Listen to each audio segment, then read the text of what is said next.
As the protests continue throughout the United States, so too does the violence against these protesters. We've seen reports all week, for over a week actually, talking about this Seattle, the autonomous zone that they've created, Chaz. We have seen video footage of these protesters or alleged protesters out there smashing windows. In the early days of this, we saw them running out of the Target with TVs, and even that one kid that had the handful of Legos. And it's footage like that is 100% misleading. That is not the norm. It's not even all that common with what's happening right now. Those are just the actions of a few that the right-wing media has managed to convince a good number of people in this country is actually the majority of what's going on.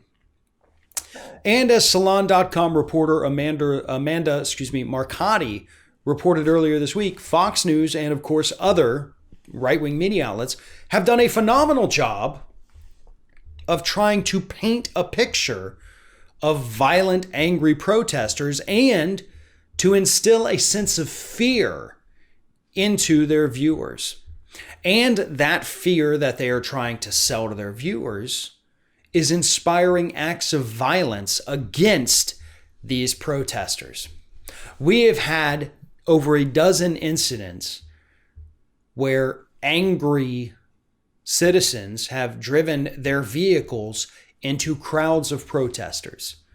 Some of them have actually been cops too. I'm sure we've all seen that.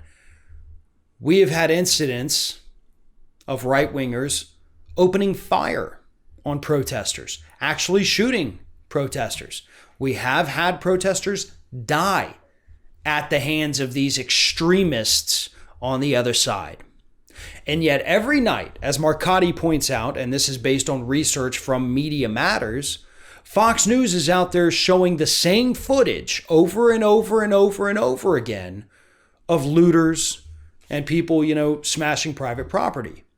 But again, it's the same footage over and over again because they don't have new footage of it to show because it's actually not that widespread.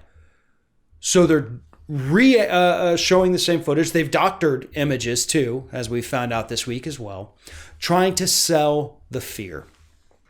Here's a wonderful quote here from Matt Gertz from Media Matters, who says, from star host Tucker Carlson's warning that violent young men with guns will soon make the rules in your neighborhood, to contributor Dan Bongino's declaration that this fight is coming to your front door to every single person watching, the message going out to its audience is clear. You're in danger. Marcotti actually continues, and this is very important to point out here.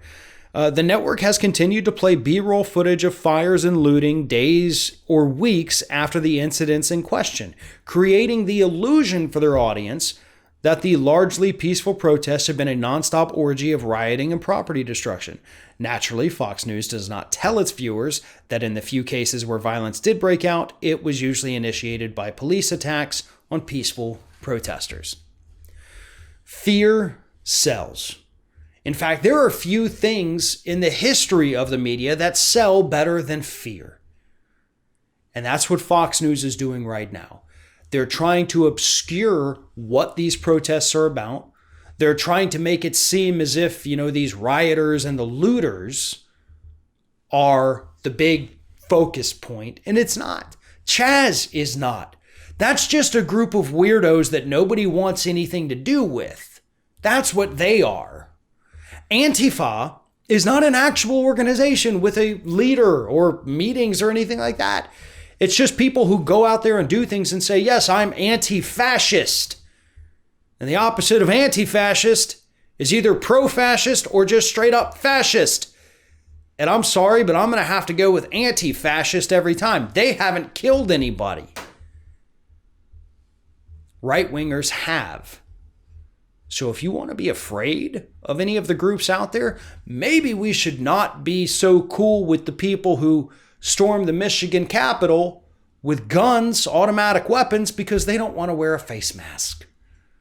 Those are the real psychopaths. The people in the streets, Those are the ones who are actually exercising their constitutional rights because they're not morons. They want to make this country a better place. The right-wingers just want to make it better for themselves. There is a huge difference between the two groups, and if you can't see the difference, then guess what? You're part of the problem.